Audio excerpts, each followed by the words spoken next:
All right, folks, we are now live. Hey, hey. I don't know why I did that because I really have nothing else to do. Um, Welcome to Intimate Conversations. I am Dani Tirrell. I am your host. I'm also the curator for Central District Forum for Arts and Ideas. If I can get the name correct, that would be wonderful. Um, and I want to welcome you to Intimate. Hey, Intimate Conversations. We are going to bring in our guests, and I'm going to do some business. There's our guest. You are at an angle. That mean I gotta hold it the whole time? That was like the best intro. Like that just gave me life. Just be sideways. Why not? Why we gotta be correct? You Why know, not just be? right. I needed that for that moment. Yes. Before I introduce our guest, I'm going to do some business. That was just the best intro. We're gonna get back to that real soon. Oh my goodness. I love this so much. I'm going to read our land acknowledgement. We at Central District Forum for Arts and Ideas would like to acknowledge that we are on the traditional land of the first people of Seattle, the Duwamish people, both past and present. And we honor them with our gratitude, and we honor the land itself, and we honor the Duwamish tribe. We acknowledge that we are on land that is stolen from the traditional home of the coastal Salish people. The Duwamish ancestors were killed, brutalized, and stripped of their humanity. We lift up their work, we hold their pain and their joy, and we honor them with our work today. We are also descendants of enslaved African people that endure countless acts of torture and humiliation during and after the Middle Passage, and still today. We bring into the space the thousands of Africans who did not make it to see this land. The work we do today is on the backs and the shoulders of the original people of this land and our African ancestors who guide us today. We sit in this space to honor African people and their descendants and give back to the people of this land. To our ancestors, we thank you, we see you, we invite you into this space so we can lift up your names and honor your work. Our mission at CD Forum, Central District Forum for Arts and Ideas, is a nonprofit organization solely dedicated to presenting emerging Black arts, artists, and ideas in the Seattle area. We believe in the value of community, creativity, identity, and passion. These values serve as These values serve as our strategic frame and guide our day-to-day operations and programs. Let me welcome Lauren Du Pree. How are you doing today? I'm doing well. Good. Today. How are you? I am good. My eye is doing something crazy, child. So I'm like, if I dab, that is what's happening today. My eye is doing something crazy. My first question for you today, and then we'll get into some like real logistical stuff, is who are you bringing into the space today, and what are you bringing into the space today? Who am I bringing into the space today, and what am I bringing into the space? Yes. I like that question. Who am I bringing into the space today? I mean, I'm bringing myself, but with myself, that includes all the people who have impacted me in my life, my family, like my close friends, I think of my Howard family, like the people who have really just impacted me and made me the person who I am today. And I'm bringing an open and honest heart into the space today. I love that. An open and honest heart. That is awesome. Thank you. I started asking that question. Now I can't do it today. I'm trying to pin your Cash App information. I suck at this. Wait, there we go. There. Y'all have to like bear with me. I'm trying to, I'm not going to try to be anything but myself. That is what I'm going to do. Just be myself. That's right. Look, thank you for bringing in your Howard folks. Thank you for bringing in all these people. Thank you for bringing in yourself today. I asked that question because it is important to know where we're at in this space today. That helps guide our conversation, help you. Thank you. Look, it is one of them days today. Thank you for everyone coming in to see this today. Look, if you don't know me by now, my brain runs 5,000 miles a minute. So I'm thinking one thing, trying to say another thing, and I get it all mixed up. Anyway, Look, if you you and me want are alike in that way. me, and I'm learning to embrace that part of myself. If you look below, folks, I pinned Lauren's information. Look, drop Lauren some money, and we will tell you why that's important in a second. So let's just jump into some talking. All right. What do I want to talk about first? What is it like? Because I know both your parents. What was it like? Oh gosh. We're gonna start there first. What was it like growing up Du Pree? Oh, okay. I feel like growing up as a Du Pree in Seattle, I feel like I've had to make a name for myself so that I'm my own entity, like separate from my family. Cause it's like everybody, when I was growing up, my dad used to be the director of Boys and Girls Club at Rotary Boys and Girls Club. So every time I came up, hey, little Ricky, hey, little Marcus, I'd be like, hey, can I at least be little Sandra or something? So, and then whenever I went anywhere with my parents, especially my dad knows everybody in this city. So whenever we go anywhere, we stop, we talk for more and more and more. And I'm waiting, like, can we go home? But my dad just knows everybody. And my mom working at Langston, like there's tons of people who know my mom as well. And me being an artist, it's like, as an adult, it's cool because it's kind of like, oh, our worlds intersect so much because of the work that all of us do. And even my brother, being a videographer, our worlds just intersect so much. So it's cool now, but growing up, it was definitely like, wow, my family, like, people know the Du Pree name in Seattle. Right. It was cool, but it was also like a burden. Yeah. Yeah. I'm going to say what other people say. Y'all got the thirst trappiest family ever. Y'all are just like beautiful across the board. Like, I'm probably going to be the only one that's going to say that out loud, but other people will think it because other people are much more polite than I am. I'm not going to be that polite. From mama to daddy to brother to sister, y'all are like the thirst trappiest family in Seattle. I just want everybody to know that. Like, just say thank you. Yes, it is a compliment, okay? I'm not going to be polite and be like, oh my God, your family's just so attractive. No, it is the thirst trappiest family. Like, y'all are just like beautiful, hands down, period, in the discussion. So now that I spoke collectively for the Black community in Seattle, because other people think that, they don't say it out loud. I do. We can now move on. Great.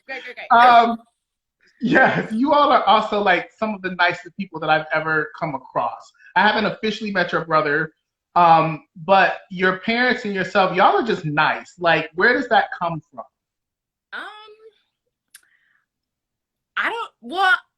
Growing up, like, my parents they're always helping people. That's just like who they are. And they're very quick to like welcome people into our family. Like, I remember when I left for school to go to Howard, I kept hearing about this woman named Valika. Oh yeah, Valika's your new sister. And I was like, hold on, what? Who? And so Valika was actually, she was from DC, but she was in the grad program at UW. And I think she connected with my mother first by doing work at Langston Hughes. And my parents just basically like adopted, her and her husband, and they became a part of the family. And so I think I met Valika maybe even separately from my parents first. I'm not even sure, but now she's like a part of the family. And that's just how my parents are. They're very helpful, welcoming, and they just love people. So I think that me and my brother, we're just following their example. That's really awesome. Talk about your experience at Howard University. If folks don't know, Howard is a Black HBCU, historical HBCU in Washington, D.C. Yes, talk about that time there. What did you gain? what was the difference from being in Seattle and then moving to like one Washington to the other Washington? They are completely different people. So what was your experience like? You like, All right. Well, I think like I definitely, first of all, when I was looking for schools, I had no idea where I was going to go, but a number of people told me to look at Howard. And I went to a predominantly white middle and high school. And I kind of, by sophomore year, I had kind of like checked out. I was like, okay, I'm done with y'all. I just need to, like, I just got to make it to graduation. And so going to Howard was a very deliberate decision for me because I was like, I need to be around, like, I need to be around people like me. And for me, like, Howard, I feel like Howard opened up my world. Like, I had never been around such diverse people. Like, I know Joe Biden just recently said that, you know, he said something about Black people not being diverse or whatever. He doesn't go to Howard University, okay? Because there's Black people literally from everywhere, from all sorts of backgrounds, all walks of life, and just brilliant, beautiful Black people everywhere you turn. And I think to get an education in that environment was so empowering, and also to be on such a like historical campus with such rich history. It's like you're filled with that while you're there, and especially being in the theater department. Like, that was a huge reason that I went, because I knew Felicia Rashad and Debbie Allen had graduated from the department, and I was like, that's where I need to go. But you know, I made like lifelong friends there. I hands down, I would not be the artist that I am today if I had not gone to Howard, because of the teachers, the professors that you know took me under their wing and just helped me grow. People who saw things in me that I didn't even see, I didn't know I was capable of. Yeah, it was just an amazing experience. I always say, like, going to Howard is one of the best decisions I ever made in my life. Awesome. I want to take a moment to read your statement. This season of Intimate Conversations, I sent everyone like a question to answer, and what you just said just ties into this. Black love looks like. Black love is refusing to succumb to what the world says about us, because we know the truth about our brilliance. It is a head nod when we see ourselves walking down the street, a supportive "hey" when the moment requires it, a warm hug when the world is too much, a knowing look that understands what's hidden behind our ambiguous facial expressions, and a joy that is unmatched. Black love is lit. Black love keeps us going when it seems like we shouldn't have any fight left. Black love is revolutionary. You were born and raised in Seattle, and we talk about Black folks being born and raised in Seattle and how like no one knows, but it was there. This statement in Black love, how does that reflect you being born and raised in Seattle, where there is not a lot of Black folks, but there is a strong Black community? I always tell people, like, who aren't from Seattle or who are visiting from out of town, I always say, like, the Black Seattle is very small. Like, everybody knows everybody for the most part, because a lot of Black Seattle, like, our families have been here for generations, like my family. And so even though I went to like a predominantly white middle school and high school, like, I went to a Black church. I went to Mount Calvary Christian Center. I was involved at Langston Hughes Performing Arts Center. I did the summer musical. So I was always involved in the Black community. And also just like, again, the generations of families, like, knowing each other, like, there's just like a connection, and it's still here, but we're so dispersed because of gentrification and everything that's happening in the city. So, but I will say one thing that's great to see during this time, despite everything, I feel like the Black community is coming together again in a new way, like a reinvigorated way. So it's really exciting to see. Yeah. That's really awesome. Thank you for that. So you mentioned the summer musical, Howard University. Hey, folks joining us. You are a singer, an actress, a filmmaker. You create content. We're going to talk about one of my favorite characters, which I've already told you what that is. We'll talk about that in a second. How did you get started, and what what was your love for musical theater and acting and singing and that aspect of art? To be honest, I don't ever remember not Mm-hmm. loving it. Like my mom, like the stories that I hear about when I was a baby is that my parents used to listen to Ben Tankard, and I would like be, you know, in my little diaper bopping around to the music or whatever. Right. So and when I think of like what like drew me to it, I'm honestly, literally, I've just always been involved. I used to be in the dance classes at Spectrum, and then like in all of the church plays and stuff like that. Of course, like I think of movies like The Wiz, which were just amazing to me, or movies like Sister Act 2. Little known secret, I auditioned for Sister Act 2. Really? Little known secret, yes, yes. Okay. And the casting director was like, "Do you play the piano?" And I was like, "No." And she stood in front of me for a minute. I did not say I could dance, which was my learning lesson in auditions. I should have been like, "I'm a dancer," because I'm not much of a singer. But she took notice enough to be like, "Do you play the piano?" I should have said no, but I'm an excellent dancer, and I missed an opportunity. So just little known secret, people. Keep going. Well, now Sister Act 2, watch it, I'm gonna think of you. But yeah, definitely like movies like that. Like, I am obsessed with the Temptations movie. And it's like to the point where I was getting up, doing the choreography. I would know all the songs. So yes, just, I don't know, like it's just always been something that like I watch and I'm like, oh, I want to do that. And I know there's home videos somewhere of me like playing different characters, acting a fool in the house. It's just always been a part of who I am. And then of course getting involved in the summer musical. I think the first one I did, I was 10 years old, and it was Cinderella with the Sound of Motown. So I fell in love with like Motown music, and I was always the kid like learning the dances that I wasn't in because I was like, I want to do it too. So yeah, it's always just been a part of who I am. And then really the moment that I realized, oh, this is something that I could do for the rest of my life. Not like I knew it was something that I wanted to do, but I didn't think it was tangible until the last summer musical that I did. It was like the first time I had ever had a lead role, and we did it at the Rep. It was on stage at the Rep, and I just remember like the feeling of being in that show and doing it and realizing like I can do this. Like, nice. I can do this. So yeah. That's beautiful.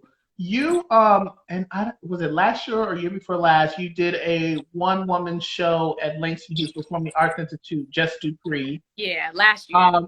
Last year, okay. I was like, this COVID time, we don't know what time of year it is. Right. One thing that really struck me is that you gave a lot of reference to your grandmother. And I don't know if it was grandmother. I remember one grandmother in particular who was in the audience. And that just struck me because I adored my grandmother so much, and I referenced them in a lot. What did she impart in you to encourage you to go down this journey of becoming an artist? She was always there. I mean, I think it was just as simple as that. Like whenever there's anything, she was there. She was in the audience or she was watching. Even now, like I'll show her. It's fun. Recently, I showed her. Well, when the first time I showed her Carmen with the K, she didn't know it was me. She was like, "I hear your voice, but I don't see you." I was like, "Grandma, that's me." I'm right there. Right. But I showed her a sketch like maybe a few months ago, and I forget which one it was. But she didn't realize, like, because I had been showing her like everything that me and my brother did, but I don't think she realized that I was writing them. And so this last one, I somehow like I clarified it, or I don't know how it came up, but I was like, she was like, "You wrote that?" And I was like, "Yeah." And she was like, "You're pretty good." But it was like the realization that we created this on our own. But yeah, she's just always been supportive, and like, yeah, it's just as simple as being there. Yeah, that's awesome. Yeah, we take for granted our elders and how important just their presence in our lives are. And again, I just remember that moment because there was just something really important about that moment for me. to look over and see this elder there who was your grandmother, and just like the way that you just poured into her in front of everybody. I really, really appreciated that so much. Um, that show, why did that show come to be? Why was that show important for you? Whoo! All right. Okay. So I moved home to Seattle. I stayed in DC after I graduated for like three years, and I moved home for health issues.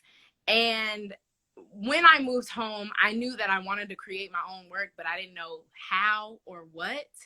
And so I started a blog. That's kind of how it started, which I talk about the health issues that I've been dealing with.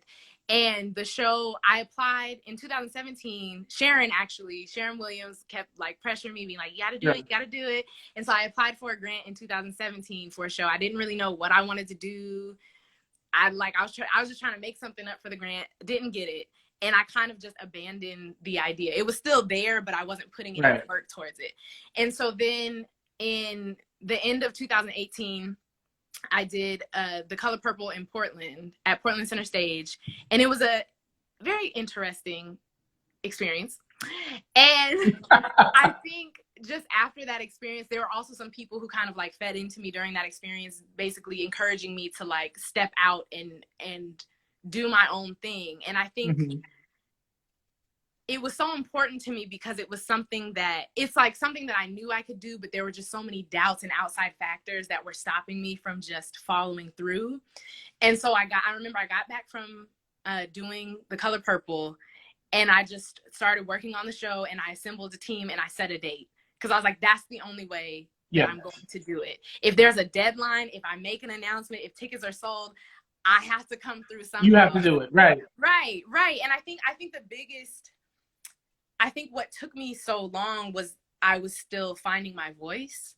And I think the blog was a big part of that, in like being honest about my journey, my healing journey, and like emotional journey, and then finding a way to put that in a show. So yeah, I feel like A Night with Jess Du Pree was kind of like a culmination of everything that I had been through since I moved back to Seattle. Yeah. Yeah, it was really powerful. It was really beautiful. Again, just you watching you and seeing you, and you own the space. Like shady moment. I've seen so many people do one person shows, and I'm just like, yeah, that could have waited like years. And so to see you just command the space and own the space and be clear about your message, it was just really beautiful. So I'm really grateful for that. Thank you. I want to move. You mentioned Portland, so I'm just going to throw out a phrase. Okay. And just have you explore your thoughts. Okay. Seattle Musical Theater. Go.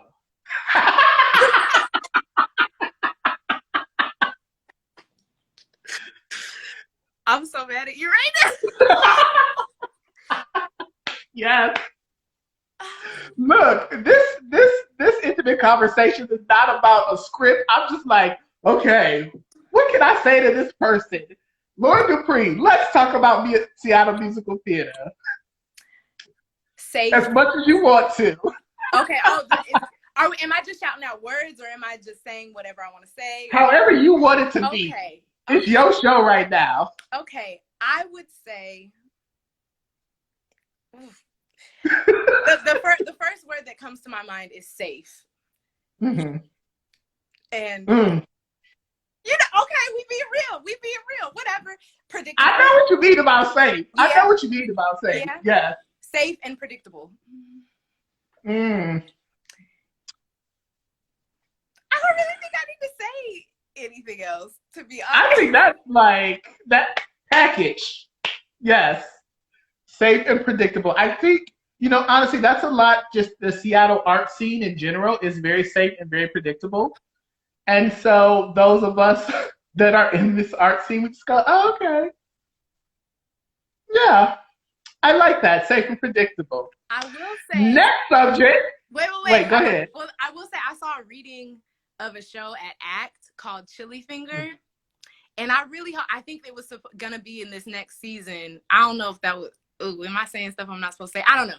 They did a reading of it. I was invited. And I really hope that when things open up, they produce it, because I saw it and I was like, this is what musical theater needs. Yep. Ah, yeah. good. So I really hope that it gets produced. Ooh. Yeah. You got a little bit of tea there, a little bit of tea.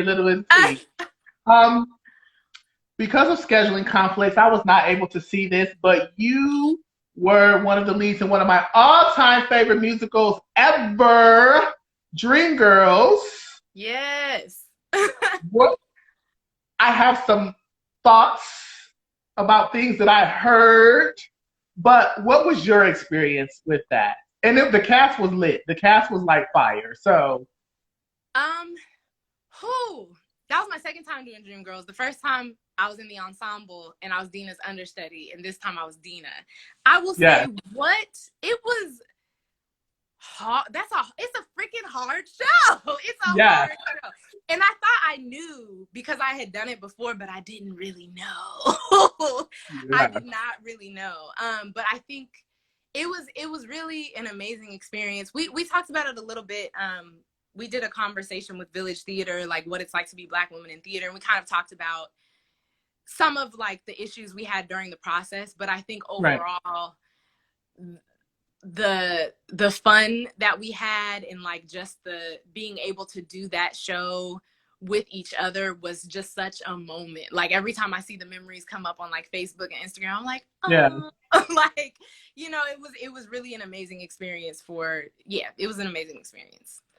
Yes. Yeah. I'm just gonna be honest, like this is me talking. This is not Lauren Du Pree. This is not Central District Forum for Arts and Ideas.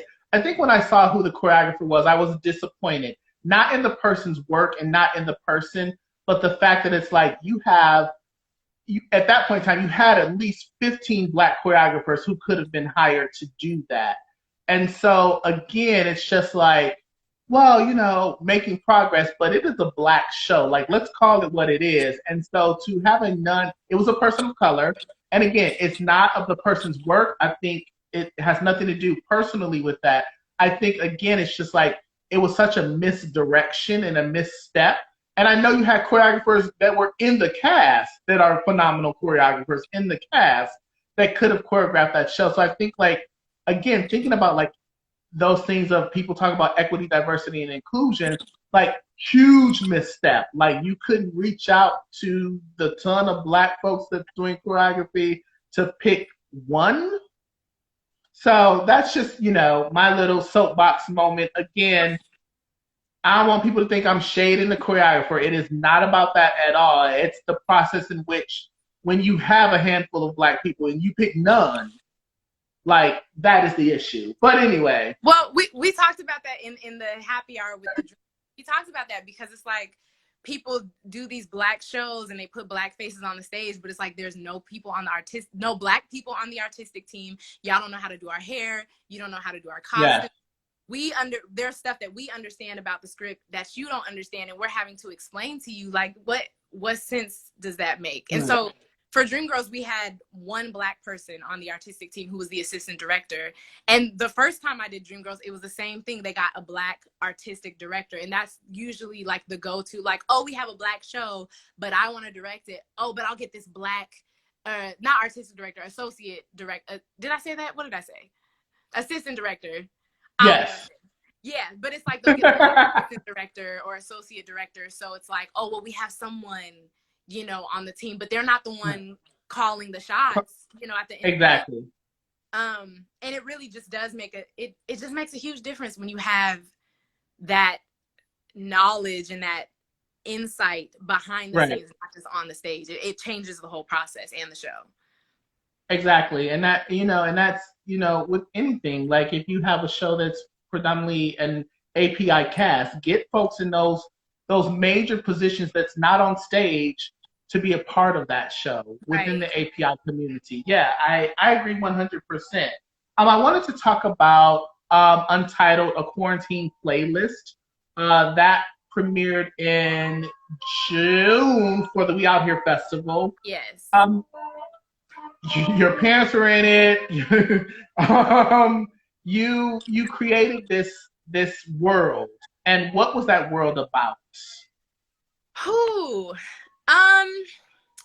Really, I just wanted to create like an honest reflection of what my life had been in quarantine at that point.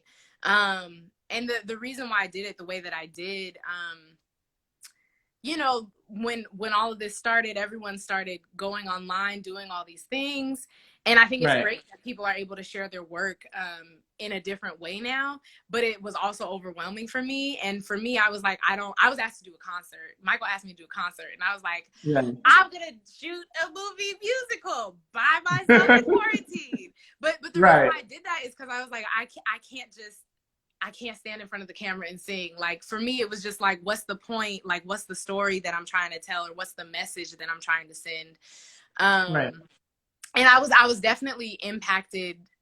I think like while I was working on it and writing it, things changed a little bit. Like it developed and grew because of everything that was happening in the world. I was like, okay, well, how do I fit this into the show somehow? Or right. And again, like, the brilliance about that is that the thing that you do, musical theater, singing, acting, it expanded into this whole other world, was like this movie, these mini movies, these vignettes.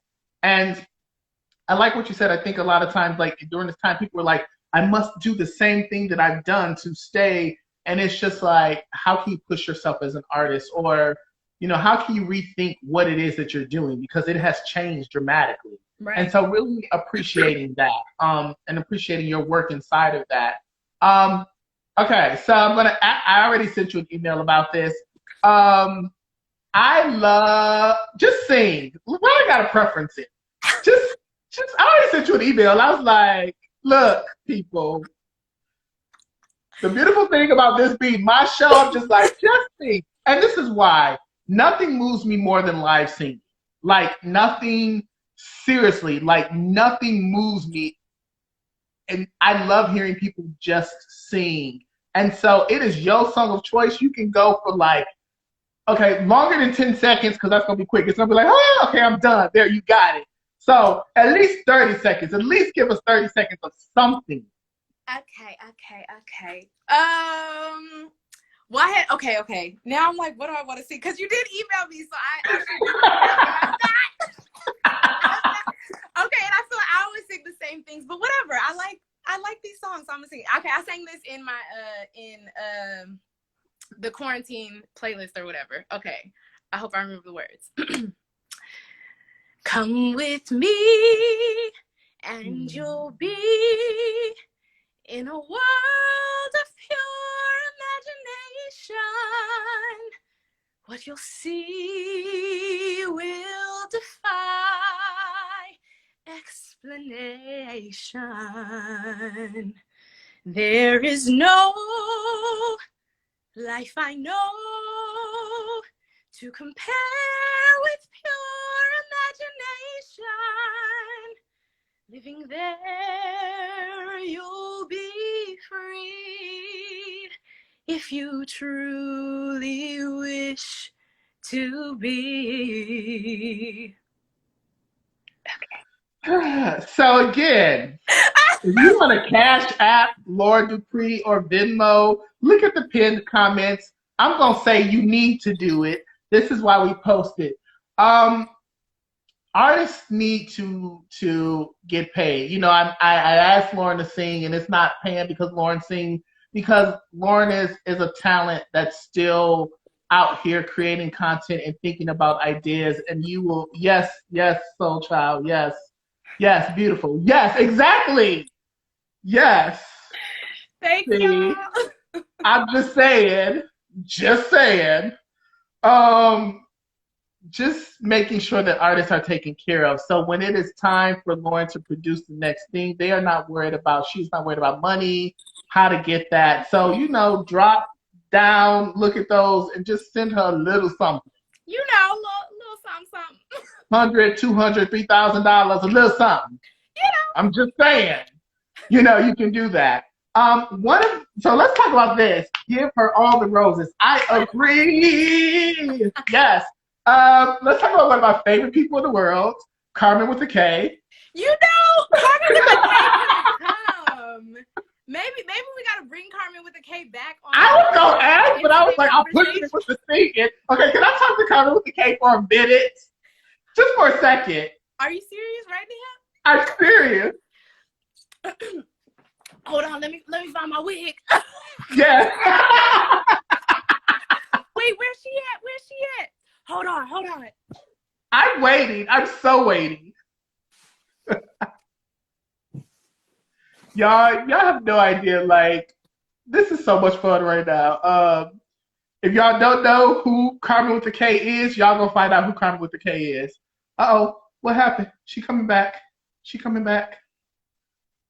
Again, we are talking to Lauren Du Pree here at Intimate Conversations. Cash App at $ just Du Pree or Venmo Lauren Du Pree. That is not an underscore, it should be a dash. While we are waiting for, she will be coming back.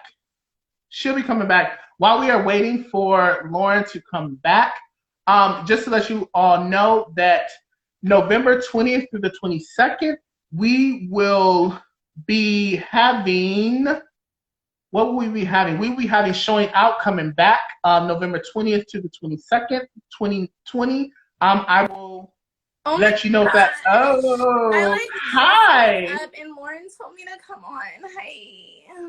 Hi, Carmen. How are you? I'm so tired. Hi, Dani. Why are you tired, Carmen? Let's talk about that. Because I'm like resting. You have to get like my beauty sleep or whatever. So you are a social media sensation. Yeah. Is it for real or in your head? What does that mean? I'm just asking, Carmen. Dani, I'm the real deal. I'm actually like a social media sensation. Okay, if you have any doubts, make them die. Okay. Oh, I will make them die for real. So like, what are you working on? How can people find you?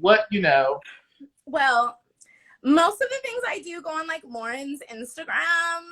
So if you go to like just do _Pree, there's content with Carmen with a K, and there's like some new stuff coming out. But you know, things have been like really hard lately, so I haven't been producing as much. But I'm coming back because I know you guys like totally need me. I mean, we do need you.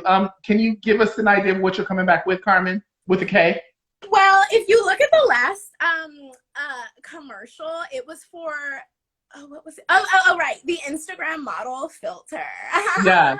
And so we'll have some testimonials from some other people who have used the Instagram model filter and how it's changed their lives. I love it.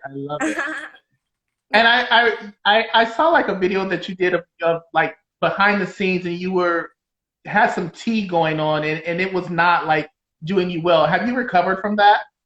I don't know what you're talking about. We don't speak of that. Oh, okay. Well, I know you're sleepy and you're tired, and you have so much content. Can you ask Lauren to come back? Oh, you're like done with me? Okay, yeah, that's fine. Okay, bye. Bye. Okay. You know, people, it's really about Lauren and not Carmen with a K. Like, look, Carmen with a K is one of my favorite people in the world. Hi, Lauren. Hey. I don't know why you oh, sorry, I'm trying to plug my phone in before it dies. I feel you. I just wanted to talk to her for a second. She's like one of my favorite social media mavens. You know. Yeah. I share my platform with her. You know, I'm trying to help her get on. You know. Yes, she thinks that she's helping you get on. I think that that's the issue right there. Interesting. Yes. Very interesting.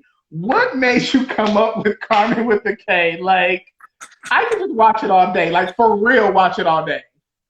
So I wrote this. I started doing the sketches and stuff in 2017. My brother kept saying like, yo, we got to start creating our own stuff. And it just, I don't know, I was always in a show and busy. It just didn't work out. But I had some time off, and I started just like writing random sketches. And we wrote this sketch. It was actually the original Instagram model filter glasses sketch. where it's like me walking down the street looking a mess and I run into someone and they're like, you don't look the same as you do on Instagram. And so Carmen was like the after, excuse me, she was like what I normally look like on Instagram. And so when we were shooting the sketch, I put on like the wig and the padding and the makeup, and like this voice just came out of me. And I was like, oh, I'm keeping her around. I don't know exactly what for yet, but she's staying. So that's how she was born. Yeah. Just brilliant. Like literally the first time I saw one of the videos, I just cackled out loud so bad. And I was just like, why is there not more of Carmen with the K? Like cackle, and like that is those are the things that like you dream about, like you could just watch all the time. Okay, maybe it's just me. Like seriously, like that is like one of the characters I can watch her all the time and never get tired. So I love it. My mom hates her. My mom and my aunt, Carmen gets on their nerves so much. And I'm like, look, Carmen is about to put me on. Just deal with it. Yes, for real. Like, you know, sorry, Sandra, but I love Carmen with the K. You know, like, just it. Michelle Lane Raymond said, saw Lauren in Color Purple and Annie, love your latest video work. Hello, Michelle Lane. Hey, Michelle. Hey. Yes, Michelle, you are actually on my list of people to be inviting to these conversations. I have like a whole list of people. Yes. What are you developing now? If anything, are you just like nothing? I am working on something. I got a grant, a For Culture grant. Thank you, to work on a short film, which is to work on a short film. So it's going to be a musical short film. So yeah, that's what I'm working on. I love it. I don't know if I'm ready to give more details yet, but that's what I'm working on. Yeah. Yes. Thank you, Michelle, for the comment. I'm just reading the comments. I said, thank you, Michelle, for the comment. I was gonna say that I have my blog too, so I stay pretty up to date with the blog as well. So I continue to work on that. That's something that I'm always working on. Awesome. Yeah. You and your brother work closely together. He is a filmmaker. How is that? Like, how is that relationship? Because I know sometimes working with siblings is like, this is my idea. No, that's my idea. No. And then sometimes it's just like y'all on the same page. What is it like? I mean, I think the biggest struggle with us is just being available at the same time. Yeah. And I think like for the most part, like the stuff that we've created has been stuff that I've written and then we've produced. Like he writes as well, but that's just the stuff that we've been able to work on have been like my brainchilds for the most part. Right. But I think we've learned about our relationship by having to work that closely. Like it's definitely not always we don't always communicate the best, but we're learning. I'll leave it at that. We're learning. Great. Yes. Who's older? Who's the oldest? My brother. Yeah, he's 6 years older than me. Okay. Yes. Yeah, I have an older brother, and like relationship is much better. Oh, but yes, the communication part, yes, that I totally get. And the respect part is like, I may be younger than you, but you need to respect me type situation. Like I know those siblings conversations. Yeah. Yes, we're about to wrap up. Two last questions. One question is, this does not have to be a famous person or anything like that. If you could play anybody, if someone was like, here, we want you to play this person, who would it be? Felicia Rashad. I was going to try and think about it as if I was going to come up with somebody else, but I am upset. Like, I'm obsessed with Felicia Rashad. So, yeah. I love it. Felicia Rashad, I love it. I love it. I love it. I love it. I love it. Before I hit the last question, folks, these conversations, I kind of leave them open to people to talk about whatever, just because these are people that I either know personally or I see out in the world and I'm just curious about them. And I don't want these conversations to be about like, let's just talk about your work and your process. get to know these people, these humans that we love and we admire because they do some really great work. Lauren does some really great work, and she will continue to do great work. Again, Cash App Lauren so she can help Carmen get a better wig. Don't tell Carmen I said that. I won't, because I know she needs one too. It is me being my shady self. That is all, because Carmen is one shady character. But no, Cash App Lauren or Venmo Lauren, the information is pinned below. Our next intimate conversation will be with Kiana Harris. Next, Michelle Dooley and Saya Barbaric. We at City Forum, we just got some stuff going on. We will let you all know. Again, November 20th through the 22nd, we have our showing out. That will be all digital, so look for more information about that. Go to Lauren's website. The website is justdupree.com, JUSTDUPREE.com, to find out more information about Lauren and what she's working on. My last question for you is my favorite question in the whole world. What is your joy? Ooh, what is my joy? I have multiple sources of joy, but I would definitely say like God. Ooh, yes. Because sometimes I'd be like, I don't know how I'm making it down here. Yeah. So definitely, yes. Ooh, yes, Lord. And music. Like I am constantly listening to music. I'm dancing around the house, in my room, dancing while I'm cooking. Like it's like a daily thing because I need it. So yeah. Right. Yeah. Okay, I did not ask this question. I should have asked it. So this is gonna be maybe the last question. We got a few minutes. Singing, acting. Acting. Ooh, explain. That's my first love. Like Ooh. I'm an actor to my core, and when I sing, I'm acting because I used to.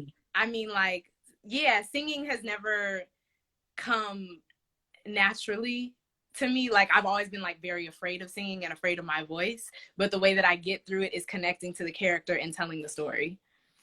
Ooh. That's some tea that I didn't know, because I'm like, that damn me singing it. You know, I'm like, oh, that is so beautiful. Thank you for that. Thank you for sharing your joy. Thank you for sharing your time. Any last words to folks you want to part us with? Thank you for tuning in. This was fun. Yay. Hey. Yeah. Yes. Thank you, Lauren. We will see you all next week, next Saturday, 3 p.m. with Kiana Harris. Again, check out Lauren at justdupree.com. Your Instagram handle again is JUSTDU_PREE. Boom. And then you can Cash App, Venmo, give her all your money right now. Just give it to her. Right. Just, you know, in these quarantine times, give her your money. That's all right, Lauren, you have a great day. Thank you so much. Tell your parents I said hello, and we will see y'all later. All right. Bye, everybody. Bye.